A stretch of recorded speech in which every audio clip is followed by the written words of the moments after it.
Seberapa baik Anda memahami diabetes dan dampaknya terhadap tubuh manusia? Apakah ini hanya tentang kadar gula, atau ada hal lain dari kondisi yang kompleks ini? Mari kita selami dunia diabetes dan menguak ilmu pengetahuan di baliknya. Diabetes, suatu kondisi yang mempengaruhi jutaan orang di seluruh dunia, bukan hanya tentang gula darah tinggi. Diabetes adalah penyakit kronis yang terjadi ketika pankreas tidak lagi dapat membuat insulin atau ketika tubuh tidak dapat menggunakan insulin yang dihasilkannya dengan baik. Insulin, seperti yang Anda ketahui, adalah hormon yang mengatur gula darah dan membantu tubuh kita menyimpan dan menggunakan gula dan lemak dari makanan yang kita makan. Jadi, apa yang terjadi jika proses ini terganggu? Terlalu banyak gula yang berada di dalam darah dan bukannya digunakan sebagai energi. Seiring waktu, kadar gula darah yang tinggi dapat menyebabkan kerusakan serius pada jantung, mata, ginjal, saraf, dan bahkan kaki. Inilah sebabnya mengapa diabetes sering dikaitkan dengan sejumlah komplikasi kesehatan lainnya. Ada dua tipe utama diabetes, type 1 dan type 2. Diabetes type 1 adalah penyakit autoimun, di mana sistem kekebalan tubuh menyerang sel-sel dalam pankreas yang memproduksi insulin.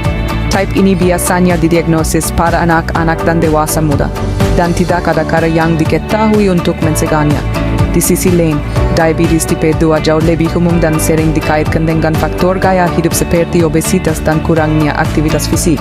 Sekarang, penting untuk dikatakan bahwa meskipun saat ini tidak ada obat untuk diabetes, namun penyakit ini dapat dikelola secara efektif dengan kombinasi diet, olahraga, obat-obatan, dan pemeriksaan rutin. Tujuannya adalah untuk menjaga kadar gula darah sedekat mungkin dengan normal, tanpa menyebabkan gula darah rendah. Jadi ringkasnya, diabetes adalah penyakit kronis yang memengaruhi kemampuan tubuh untuk menggunakan gula sebagai energi. Penyakit ini dapat menyebabkan komplikasi kesehatan yang serius jika tidak ditangani dengan baik, tetapi dengan perawatan yang tepat dan perubahan gaya hidup, penderita diabetes dapat menjalani kehidupan yang sehat dan memuaskan. Namun, di tengah-tengah tantangan yang ada, masih ada harapan. Dengan pengetahuan dan alat bantu yang tepat, mengelola diabetes dapat menjadi bagian yang mudah dari kehidupan sehari-hari. Ingat, Anda tidak sendirian dalam perjalanan ini. Ada jutaan orang lain yang menavigasi jalan yang sama, dan banyak sumber daya serta sistem pendukung yang tersedia untuk membantu Anda di sepanjang jalan. Pada intinya, memahami diabetes adalah langkah pertama untuk mengelolanya secara efektif. Ini lebih dari sekadar kadar gula. Ini tentang kesehatan dan kesejahteraan Anda secara keseluruhan. Rangkula perjalanan ini, bekali diri Anda dengan pengetahuan dan kendalikan kesehatan Anda. Kekuatan ada di tangan Anda.